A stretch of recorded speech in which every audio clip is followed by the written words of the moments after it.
Good evening, this is Nia Garrett. This is Larimer Steller. This is Ryan Wade.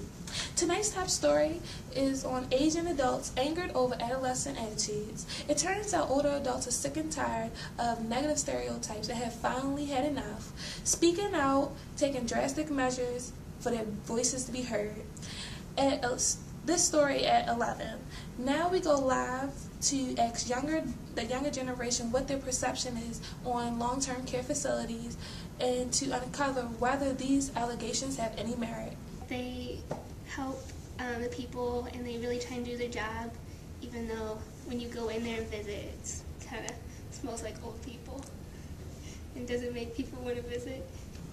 We go now live at Carroll Lutheran Village, where Bill Frederick will tell us more. My name is Bill Frederick. I'm 76 years old, and I'm a resident at Carroll Lutheran Village in the assisted living facility. I believe I'm quite fortunate to be able to complete such activities of daily living, but I do have some trouble with walking. Since living in CLV, I have increased my exercise habits because people around me are very active, and this motivates me to increase my own health. I guess it's just peer pressure like my mother used to tell me. Yet through exercise I've been able to see an increase in my physique, and it has had a positive effect on my overall health. I'm much more active now than I was in my college years. Back then all I did was classwork and party. I guess you can call partying a workout to some extent, but I never went to the gym. Now I exercise regularly. The current generation has placed negative stereotypes on aging, and I don't believe that aging is a negative process at all. I was outraged by the proposal that our facility smelled like older people. It's a privilege to be my age, really, because you see gains associated with aging as well as the downsides. It can really be a liberating experience. Well, it sounds like Mr. Frederick is getting a lot of assistance he needs, while at the same time he's enjoying activities with his friends. I tell you, I think of assisted living facilities. They sound like they're a great alternative, and then struggling with some today challenges alone. And did you know they also have varying degrees of assistance, varying from full care to independent living? And how many places where septic conditions are a necessity don't smell funny? Hospitals, daycares, schools. And you can't forget dentist offices. Dentist offices, Yeah. All right, well. Perhaps the problem could be stemmed from a misunderstanding between the generation gap. Let's see if these people even know who they're stereotyping.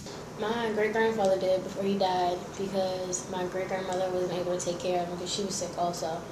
So he was in there for a little while. I have known people that have. They lived in they lived there permanently, and I've done a lot of visiting of nursing homes for different service projects, and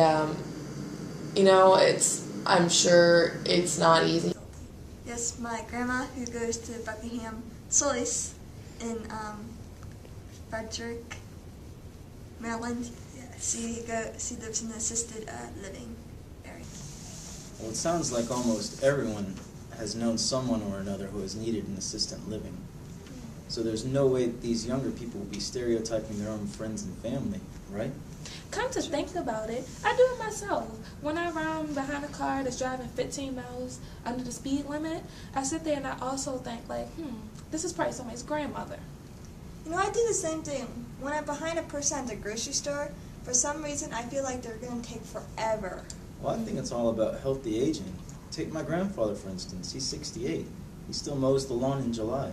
He worked for the CIA until he was forced to retire at 65. It makes you wonder just how arbitrary this retirement age really is. Sure. Well, let's take a look to see whether these younger generation thinks that the older adults are interesting as well, and not just simply judging a book by its cover. They can be really funny. Actually, I think they're very interesting.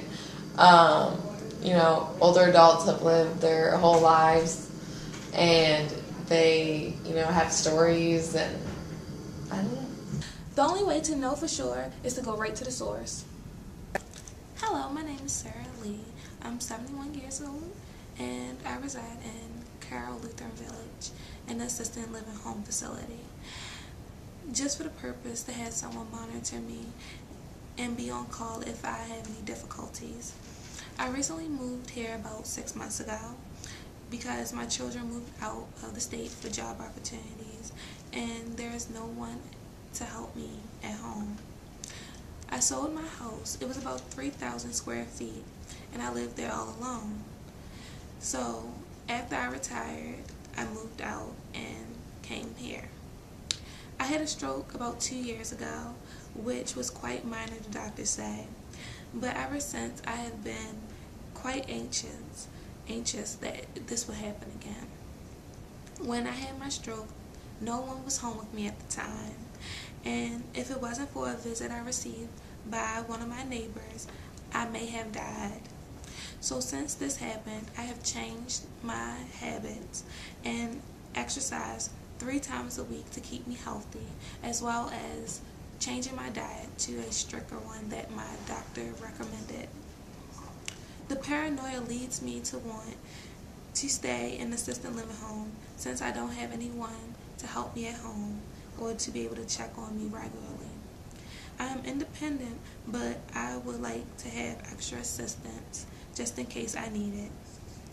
When I go grocery shopping or want to run an errand, I appreciate that there's someone who can assist me with those activities. I have a spacey apartment now, and I make my own meals, but I have the option if I want for someone else to do so.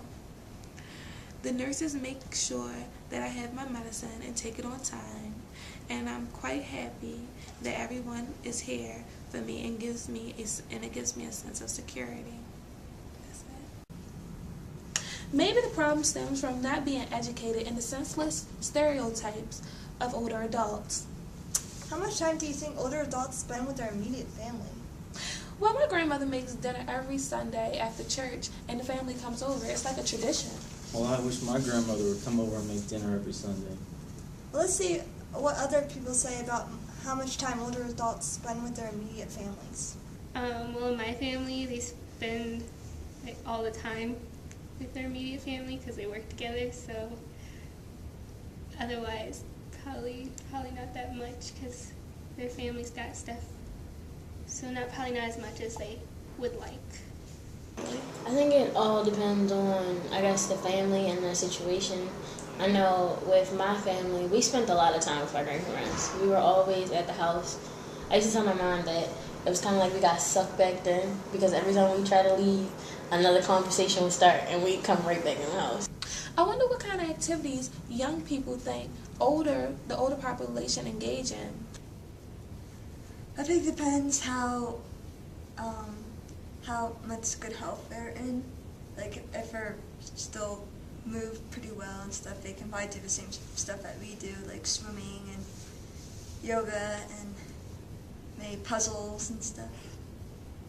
Older games, crossword puzzles, Sudoku, chess, checkers, playing cards. My grandmother, she liked to gamble. She was a big gambler in Atlantic City, was her place. So yeah.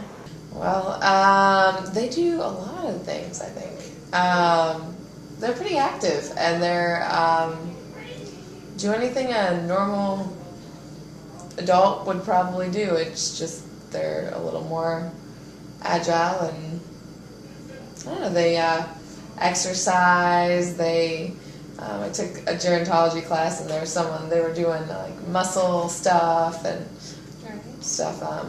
They travel, they go to the pool, they do everything anyone else would do. Wow, now that's a full schedule. Let's see the expectations of the younger generation for later life. I hope that I am in good health and don't have to live in a nursing home. As far as my expectations, they're pretty high. I don't think I'll be in a nursing home. I don't think a nursing home could handle me. So, yeah. Gain more experience and do things that I don't think I would have tried now that I'll try later.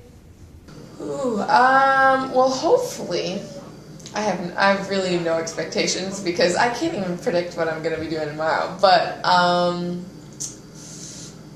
hopefully, still living on my own. Right, independent. With some person of some sort.